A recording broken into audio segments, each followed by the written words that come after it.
اللہ اللہ اللہ اللہ اللہ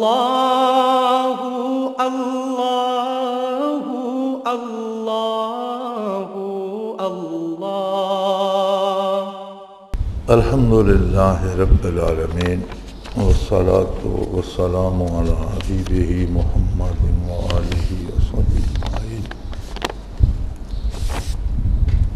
اعوذ باللہ من الشیطان الرجیم، بسم اللہ الرحمن الرحیم۔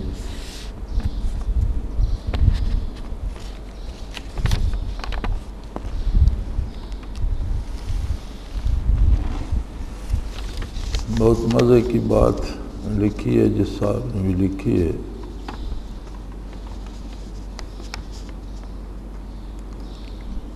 کہ بندہ جب ایک کام خلوص سے شروع کرتا ہے تو بعد میں کبر و ریا جیسی چیزوں کی آمیزش کیوں شروع ہو جاتی ہے۔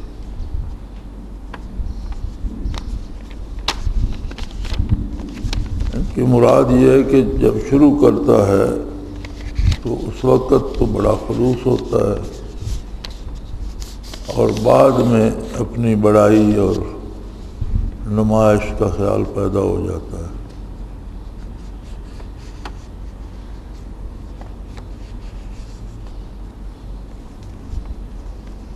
ہوتا یہ ہے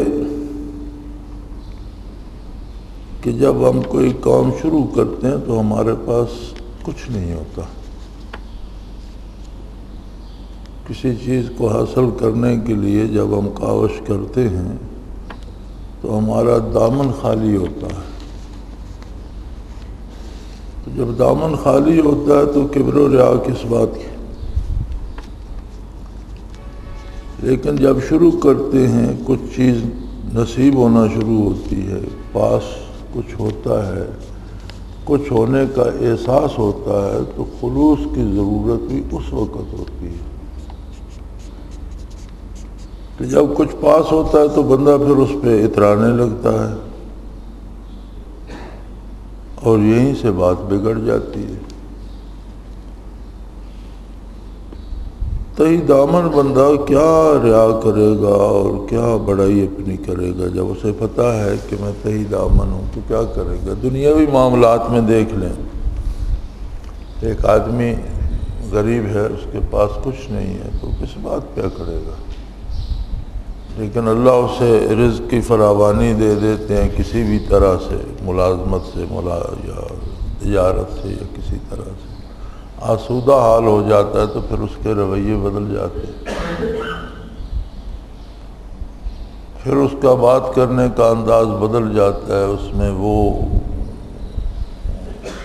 بات نظر نہیں آتی جو اس کے پاس پیسہ نہیں تھا جس انداز سے بات کرتا تھا۔ کبھی جن لوگوں کے دروازے پہ کھڑا رہتا تھا ان سے ملاقات کے لیے اس کے پاس وقت نہیں ہوتا۔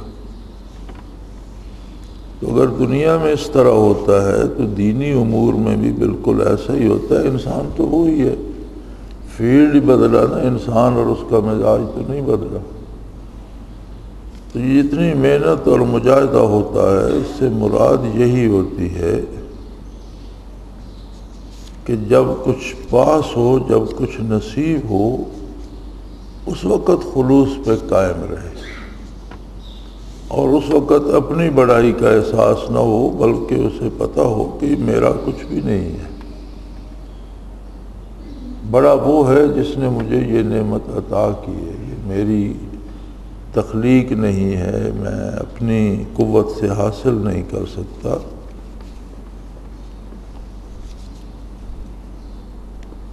قارون کا واقعہ قرآن کریم میں ہے، یہی بات اس میں بتائی گئی ہے کہ قارون کے پاس بے پناہ دولت تھی، اتنی کہ خزانے کے جو تالے تھے ان کی چابیاں بھی ایک جماعت، بہت سے لوگ بڑی مشکل سے اٹھا سکتے تھے۔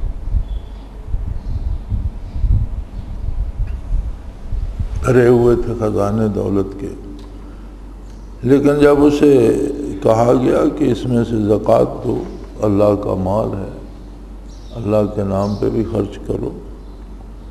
تو اس نے کہا اوتیتہ علی علم عندی، میرے پاس ایک علم تھا، اس کی وجہ سے مجھے یہ خزانے ملے ہیں، میں کسی کو کیوں دوں؟ مجھے کسی نے تو نہیں دیے، میرا اپنا کمال ہے، میرے پاس ایسی قابلیت تھی، ایسا علم تھا جس کی وجہ سے میں نے یہ جمع کر لیا۔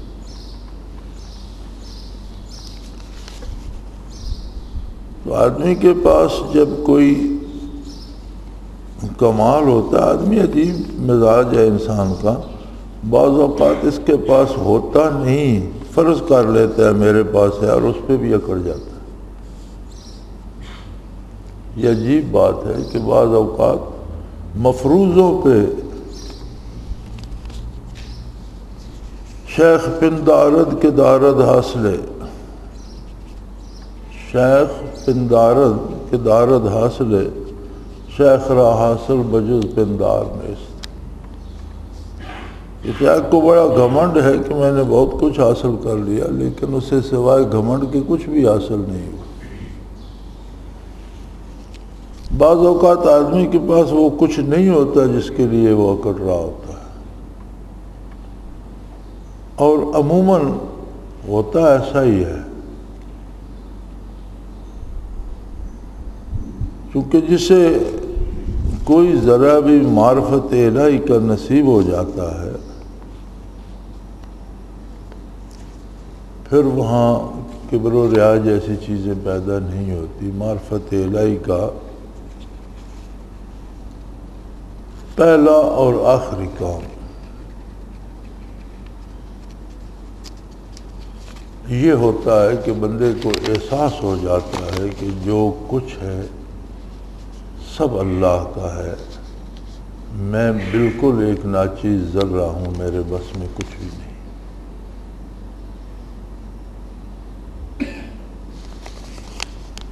اور یہ بنیاد بنتی ہے قرب الہی کی، اور جو کسی پر اللہ کی رحمت ہوتی ہے تو اس میں ترقی ہوتی جاتی ہے۔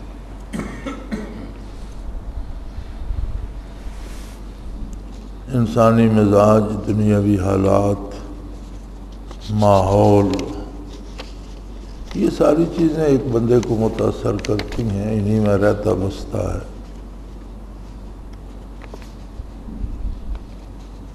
اور یہ اس کے کردار کو بہرحال متاثر کرتی ہیں۔ لیکن اگر معرفت الہی نصیب ہو تو ان سب چیزوں کا مقابلہ آسان ہو جاتا ہے، اور اگر اس سے بہک جائے، یعنی کسی کو اپنی بڑائی یا اپنے کمال کا خیال یا احساس ہونا، اس بات کی دلیل ہے کہ عظمت باری اس کی آنکھوں سے اوجھل ہو گئی، اس کے احساس میں وہ بات نہیں رہی کہ بڑا اللہ ہے اور بڑائی اللہ کو سزاوار ہے، میں بندہ ہی ہوں۔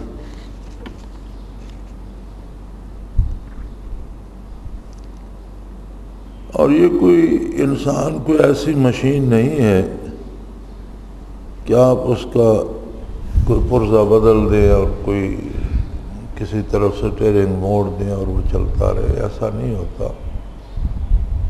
انسان کے پاس مرتے دم تک، دم واپسی تک اختیار بھی موجود ہے، اس کی پسند و ناپسند بھی موجود ہے، اس کی معلومات اور علم میں کمی بیشی ہوتی رہتی ہے، وہ کسی وقت بھی کسی طرف مڑ سکتا ہے۔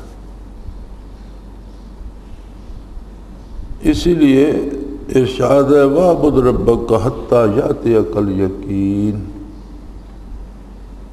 موت آ جائے، موت تمہارے جسم کو سرد کر دے، روح الگ ہو جائے تو وہ الگ بات ہے، لیکن جب تک بدن میں روح باقی ہے اللہ کی اطاعت پوری محنت، پورے مجاہدے، پورے خلوص سے کرتے رہو۔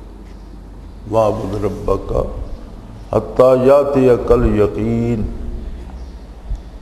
یقین سے مراد ہے کہ برزخ کھل جائے، وہ حقائق جن پر آپ ایمان بالغیب رکھتے ہیں، جو سن کر جن کو مانا ہے وہ سامنے آ جائیں، وہ نظر آ جائیں، تب تک اطاعت الہی پہ کمر بستہ رہو۔ اسی لیے نبی علیہ الصلوۃ والسلام نے اسے جہاد اکبر قرار دیا ہے کہ ہر لمحہ ایک جہاد ہے، ہر گھڑی ایک مسلسل محنت ہے۔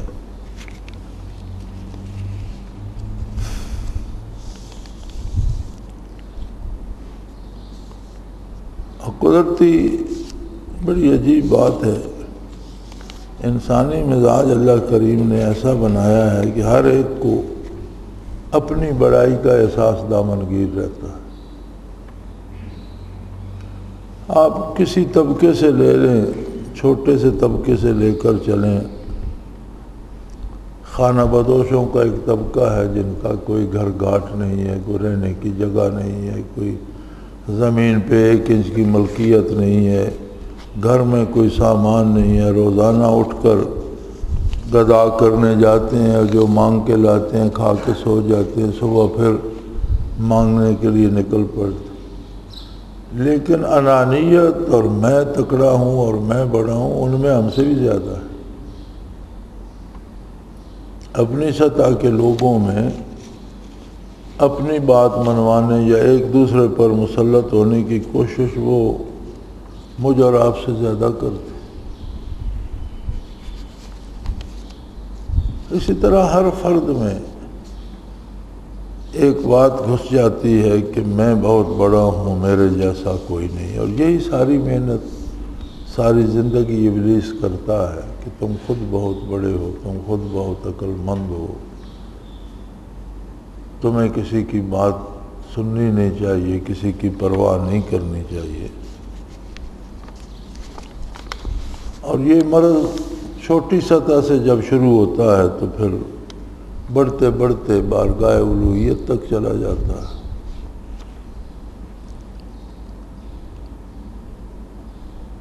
عبادات اسی کی دوا ہیں کہ بندہ دن میں 5 مرتبہ تو صلوات فرض ہے اس پر، کہ دن کی ابتدا فجر سے اللہ کی اطاعت اور رکوع و سجود سے کرے،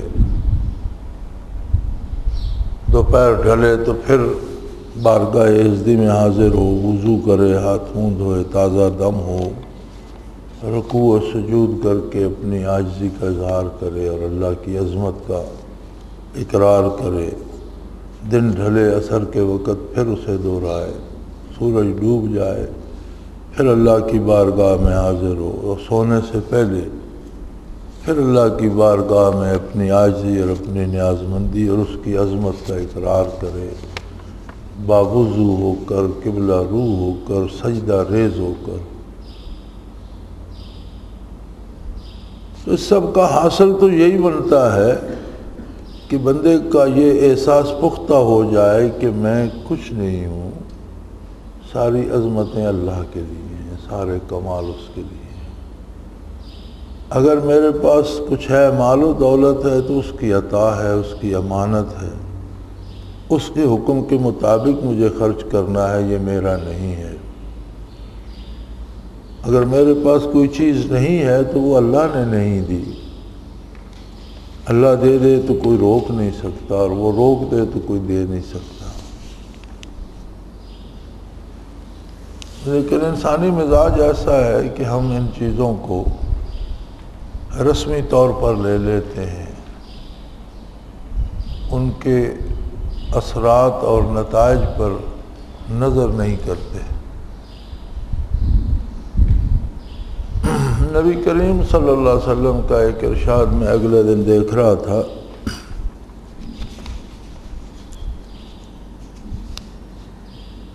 جس کا مفہوم کچھ اس طرح سے ہے کہ حضور فرماتے ہیں مجھے سب سے زیادہ خطرہ جو ہے اپنی امت کے لیے وہ ایسے علماء سے ہے جو دنیا کی خاطر دین کو بیچ دیں گے۔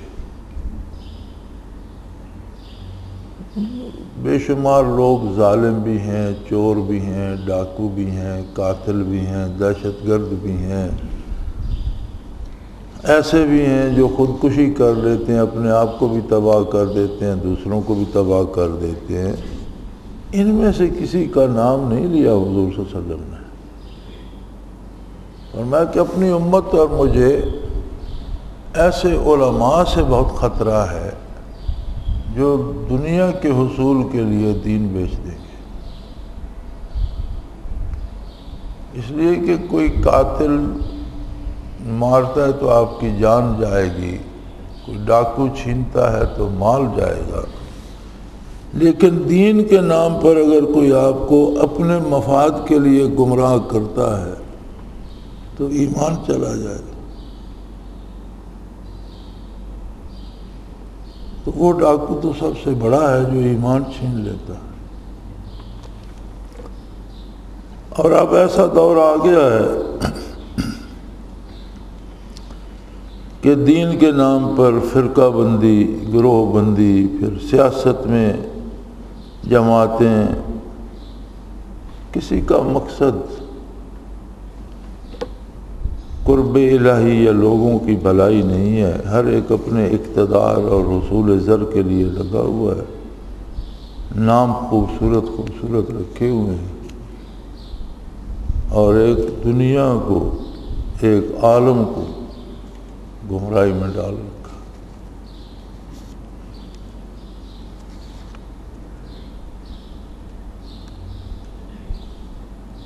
تو یہ عہد بہت احتیاط کا عہد ہے، بہت باریک بینی کا عہد ہے، اور ایک مصیبت یہ ہے کہ ہم دوسروں کا مشاہدہ کرتے ہیں اور ان پر تنقید کرتے رہتے ہیں۔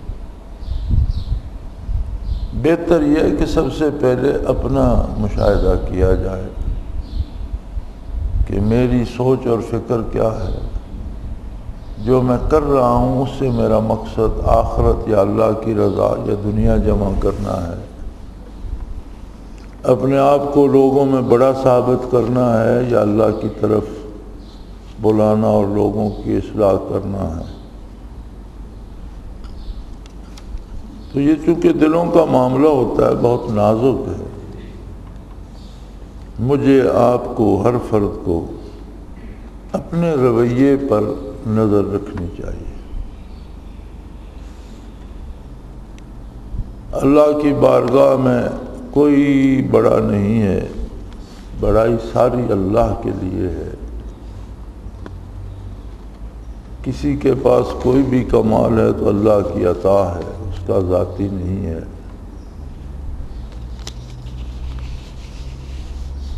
اور یہ کوشش کرنی چاہیے کہ بندہ اپنی سوچوں کا، اپنی فکر کا، اپنے رویوں کا خود محاسبہ کرتا رہے۔ سیدنا فاروق اعظم رضی اللہ تعالیٰ عنہ کا ارشاد ہے کہ اپنا حساب کرتے رہا کرو اس سے پہلے کہ تم سے حساب لیا جائے گا۔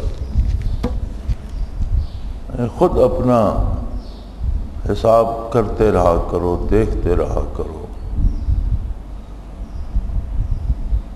نبی کریم صلی اللہ علیہ وسلم کے ارشادات موجود ہیں۔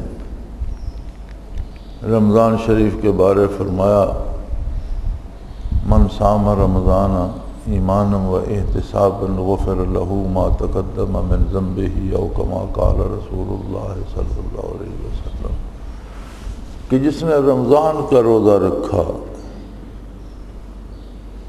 ایمان اور احتساب کے ساتھ، یہ دو باتیں حضور نے فرمایا ایک دوسرے سے الگ نہیں ہوتی۔ ویسے ہی سارا دن بھوکا بیٹھا رہے تو روزہ تو نہیں ہوگا۔ ایمان ضروری ہے ان حقائق پر جو رسول اللہ صلی اللہ علیہ وسلم نے ارشاد فرمائے۔ ہم نے جنت دوزخ کو نہیں دیکھا، ہم نے فرشتوں کو نہیں دیکھا، ہم نے کبھی شیطان بھی نہیں دیکھا۔ یہ ساری مخلوق ہے، یہ ہماری نگاہ کی وسعتوں سے باہر ہے، تو خالق کو ہم کب دیکھ سکیں گے؟ مخلوق ایسی ہے جسے ہم نہیں دیکھ سکتے، تو خالق تو بہت بڑی ہستی ہے جو اس سب کا بنانے والا ہے۔ تو اللہ سے بھی ایمان بالغیب ہے، آخرت سے بھی، جنت و دوزخ سے بھی، حساب کتاب سے بھی، فرشتوں سے بھی، یہ سارا نبی کریم صلی اللہ علیہ وسلم نے منوایا ہم سے، یہ ماننے کا حکم دیا اور ہم مانتے ہیں الحمدللہ، اللہ توفیق دے۔ تو فرمایا پہلی بات تو یہ ہے کہ یہ ایمان و عقیدہ درست ہو، پھر روزہ رکھے تو احتساب کرے، ایمان و احتساباً، احتساب کرے کہ اس کے رکھنے سے مجھ میں کتنی تبدیلی آئی، میرا دل کچھ صاف ہوا، میری سوچیں کچھ صاف ہوئیں، اپنی بڑائی کا خیال، لوگوں سے دشمنی کا خیال، کسی کا مال چھیننے کا خیال، کسی کو رسوا کرنے کی بات، ان سوچوں میں کوئی مثبت تبدیلی آئی، کچھ اثر ہوا، مجھے کچھ وصول ہوا۔ فرمایا اگر اس انداز سے ایمان و یقین اور محاسبہ کرتے ہوئے روزہ رکھے تو غفر لہ ما تقدم من ذنبہ، تو زندگی میں جتنے گناہ کر چکا ہے وہ معاف ہو جاتے، خواہ اس کی کتنی طویل عمر ہو، کتنے زیادہ گناہ کر چکو، اللہ کریم معاف فرما دیتے۔ لیکن ایمان اور احتساب، اسی طرح عبادات، اذکار، مراقبات میں بھی یہ دو باتیں شرط ہیں۔ اگر ایمان و احتساب رہے پھر کبر و ریا نہیں آتا، اور اگر یہ چھوٹ جائے تو پھر بندہ بچ نہیں سکتا۔ اللہ کریم ہم سب کی حفاظت فرمائے، ہدایت پہ قائم رکھے، خطاؤں سے درگزر فرمائے اور نیکی کی توفیق عطا فرمائے۔ الحمدللہ رب العالمین، والصلاة والسلام علی حبیبہ محمد وآلہ وصحبہ۔ اللہم ربنا لا تقتلنا بغضبک ولا تہلکنا بعذابک واعف عنا قبل ذلک۔ اللہم ربنا لا تسلط علینا من لا يرحمنا، انت ولینا فی سفرنا وحضرنا فی مالنا واہلنا، انت ولینا فی الدنیا والآخرہ، توفنا مسلمین والحقنا بالصالحین۔ اللہم انصر الاسلام والمسلمین، اللہم اید الاسلام والمسلمین، اللہم اید الاسلام والمسلمین، علی کل شیء قدیر، وصلی اللہ تعالی علی حبیبہ محمد برحمتک یا اللہ اللہ اللہ اللہ اللہ اللہ اللہ اللہ۔ حضرت امیر محمد اکرم آوان مد ذلہ العالی دارالعرفان منارہ ضلع چکوال میں سالہ سال سے قرآن و حدیث کے اوپر خطابات کر رہے ہیں اور سلسلہ نقشبندیہ اویسیہ کے مطابق لوگوں کو ذکر الہی کی تربیت دے رہے ہیں۔ وہ قرآن پاک کی تفسیر ترتیب وار بیان کر رہے ہیں۔ تفسیر قرآن کو وہ موجودہ ملکی اور بین الاقوامی حالات کے مطابق بیان کرتے ہیں۔ موٹر وے سے کلر کہار کے انٹرچینج سے نکلتے ہوئے، کلر کہار کی جھیل سے ہوتے ہوئے میانی، بوچھال اور نورپور سے گزرتے ہوئے دارالعرفان منارہ پہنچ سکتے ہیں۔ حضرت امیر محمد اکرم آوان نے بچیوں اور بچوں کی دینی اور دنیاوی تعلیم کے لیے سقارہ اکیڈمی کے نام سے ایک درسگاہ بھی قائم کی ہے، جس کا افتتاح ملک پاکستان کے صدر جنرل محمد ضیاء الحق نے اپنے دست مبارک سے کیا تھا۔ وہ تمام احباب جو اسلام کی طلب رکھتے ہیں ان سے گزارش ہے کہ دارالعرفان منارہ ضلع چکوال میں امیر محمد اکرم آوان صاحب کے خطابات سے مستفید ہوں۔ وہ ہر جمعے کو نماز سے پہلے بیان فرماتے ہیں۔ ہر ماہ کی پہلی اتوار کو ماہانہ اجتماع ہوتا ہے جس میں آپ خصوصی خطاب فرماتے ہیں اور پاکستان کے چاروں صوبوں سے احباب اس اجتماع میں شرکت کرتے ہیں۔ اس کے علاوہ یہاں سال میں 2 مرکزی اجتماعات بھی ہوتے ہیں، ایک رمضان المبارک میں اعتکاف کا اجتماع اور دوسرا جولائی اور اگست میں 40 دن کا اجتماع ہوتا ہے جس میں روحانی تربیت کی جاتی ہے۔ اپنا خون سیماب دے کر اتنا ہم کر جائیں گے، نام آقا کا چمن میں پھر رقم کر جائیں گے۔